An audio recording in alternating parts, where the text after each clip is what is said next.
Have you ever, found a $20 bill on the street Mhm. and felt pretty good, but then later maybe you lost $20 and it just felt way, way Oh, worse? yeah, definitely. Or maybe you stick with a brand I do this even when, there might be cheaper or frankly better options out there. Uh-huh. Familiarity is comfortable. Exactly. So today we're doing a deep dive into e-commerce psychology.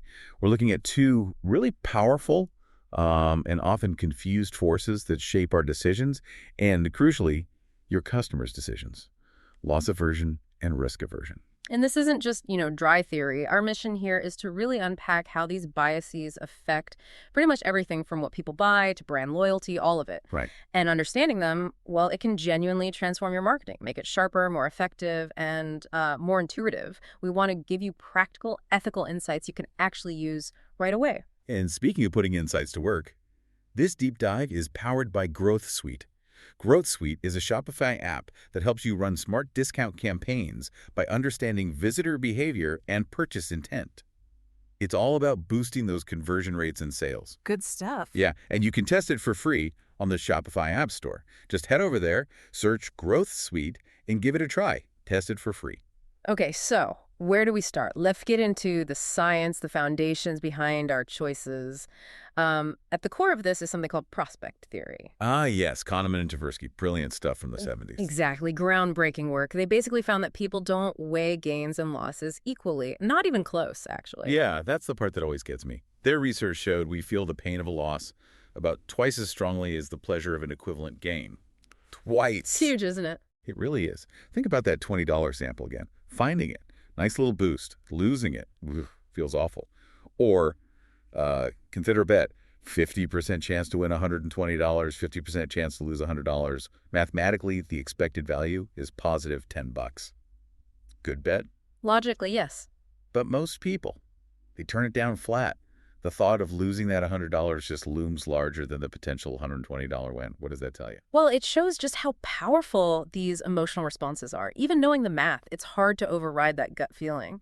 And this flew in the face of traditional economics, expected utility theory, which assumed we're all rational calculators maximizing outcomes. Right, the perfectly rational human, which, let's be honest. Doesn't really exist in the wild. Prospect theory showed how we actually behave, biases and all. So let's really nail down these definitions, because they sound similar, but they drive different behaviors. First up, loss aversion. Okay. That's the emotional thing, right? Preferring to avoid losses over acquiring similar gains? Losses just hurt more, like that $20 sting. Precisely. It's about the pain of losing something you feel you have. And then there's risk aversion. This is a bit different. It's more about preferring certainty over uncertainty. Even if the uncertain path might be better. Exactly. Even if the gamble statistically has a higher expected payout, it's about avoiding the unknown, the potential for a bad outcome, rather than specifically the pain of a current loss. Okay, got it. So different drivers, different behaviors. Let's dig into those differences. Psychologically, risk aversion seems to stem from just discomfort with ambiguity. Yeah, like preferring a guaranteed $50 over a 50-50 shot at $120. $120 might happen, but the $50 will happen. That certainty feels good, feels safe, the double you know kind of thing. Right, but loss aversion, that's more intense, isn't it? It's about losing something you feel is already yours. Exactly. It's the pain of deprivation. Think about investors holding on to losing stocks. Selling crystallizes the loss, makes it real and painful. So they hang on, hoping it'll come back, even if rationally they should cut their losses. It's like that sunk cost fallacy we hear about. Ah, okay. So that explains why the behaviors look different, too. A risk-averse person just avoids the gamble altogether. Generally, yeah, they might go for, say, fixed-rate mortgages instead of variable ones, or bonds instead of potentially higher return but more volatile, stocks. Predictability is key. But loss aversion can make people surprisingly reckless. It can. If someone's facing a potential loss, they might actually become risk-seeking to try and avoid confirming that loss. Like doubling down on a bad bet at the casino, trying desperately to get back to even. Wow. So the same person could be cautious in one situation and a gambler in another, just based on whether they're trying to gain something or avoid losing something. That's the core insight. It's all about the framing, gain frame versus loss frame. And the brain science backs this up. You mentioned neuroeconomics. Yeah, it's fascinating. Brain scans show the amygdala, our emotional center, lights up much more intensely when we face potential losses compared to potential gains. It's a real visceral fear response. So it's almost primal. Very much so. Whereas assessing general risk, involves more of the prefrontal cortex, the logical part. But that loss-driven amygdala response can often hijack the logic. So when you're trying to stop cart abandonment, maybe reminding someone what they're losing by leaving, that hits the amygdala harder than just listing the benefits they'd gain. Absolutely. You're tapping into that immediate emotional fear of loss. That's why things like don't miss out work. Hormones like cortisol, the stress hormone, get involved too. It's biology. Okay, so let's bring this down to earth. How does this play out in real customer decisions? We touched on finance, loss aversion, and that disposition effect. Right. Selling winning stocks too early to lock in a gain, but holding on to losers way too long because selling makes the loss feel real. It's emotionally easier to hold and hope, even if it's bad strategy. It's like being stuck in traffic, isn't it? You know another route might be faster, but you've already invested 20 minutes on this road, so you stick with it, not wanting to lose that time, even if it costs you more time overall. That's a great analogy, yeah. And risk aversion. That explains why loads of people keep cash in savings accounts earning next to nothing, rather than investing. The certainty feels safer than the potential gains from stocks, even over the long run. Exactly. They can't stomach the ups and downs, the uncertainty. Everyday buying, like extended warranties, that feels like loss aversion, right? Oh. The fear of a big future repair bill outweighs the small cost now. Definitely. You're paying to avoid a potential future loss. And risk aversion drives a lot of brand loyalty. Because sticking with what you know feels safe. Less risk of being disappointed by a new, unknown product. Precisely. It's just easier, less mental effort, less risk. So smart marketing plays on this constantly. Loss-framed messages. Don't miss out. Last chance. That creates urgency while triggering loss aversion. Absolutely. The fear of losing the deal or the opportunity feels like an actual loss you need to prevent. And then you have the opposite. Risk-reducing messages like 30-day money-back guarantee. Or free returns. These tackle risk aversion head-on by removing the downside. If you don't like it, no big deal, send it back. No loss, no risk. Which explains why free trials are gold. They totally eliminate the upfront risk. You get to experience it, feel some ownership. And then the thought of losing access after the trial kicks in that loss aversion too. It's a double whammy. Your brain relaxes because there's no initial risk and then gets attached. But let's look at some examples. COVID was a huge real-world test, wasn't it? March 2020. Massive loss aversion. People panic selling stocks at the bottom. Oh, absolutely. It wasn't rational market timing. It was the sheer emotional agony of seeing portfolio values plummet. That feeling of losing what they had built up was just too much for many. And at the same time, you saw a huge risk aversion response, right? Money flooding into gold, bonds, cash. Yep. People weren't necessarily just trying to avoid further losses. They were actively seeking safety, certainty. They willingly accepted much lower potential returns just to feel secure in all that chaos. Consumer scarcity tactics play on this too. Black Friday doorbusters or today-only deals. Pure loss aversion. Totally. FOMO, fear of missing out. Missing that deal feels like losing money you could have saved. And what about subscriptions? Their popularity seems tied to risk aversion. I think partly yes. Predictable monthly costs feel safer, more controlled than maybe a larger one-time purchase you're not sure about. Less uncertainty in budgeting.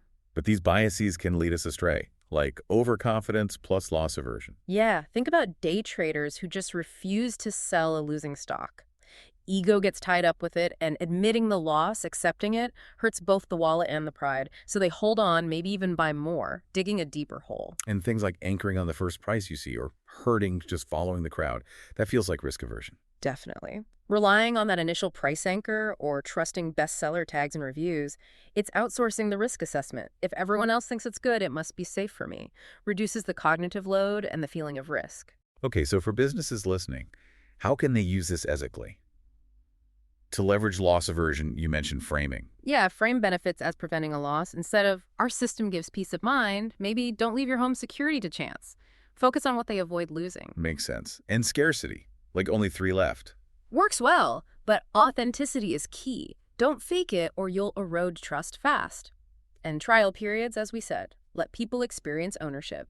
Giving it up then feels like a loss. Like the Growth Suite 14-day free trial we mentioned, lets merchants see the value, feel like it's theirs before committing. Exactly. That principle in action. And for risk aversion, strong guarantees are crucial. Absolutely. Money-back promises, free returns, especially online where you can't touch the product. It removes that purchase barrier. Social proof too. Testimonials, reviews. Huge for risk aversion. Seeing others happy with the purchase makes potential buyers feel much safer, and just providing lots of clear, detailed information. Product specs, comparisons, FAQs, knowledge reduces uncertainty.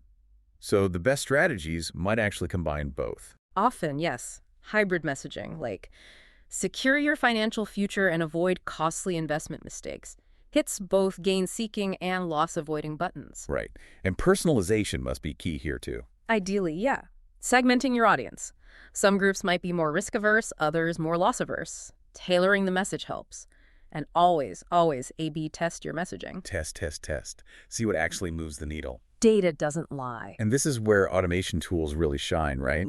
Like Growth Suite, our sponsor. It helps automate these strategies. It does. It looks at visitor behavior, tries to predict their purchase intent, and then here's the clever part, it can deliver personalized, time-limited discount offers. Like take 5% off, but only for the next 15 minutes. Exactly. Targeted specifically at those visitors who seem hesitant, less likely to buy right away.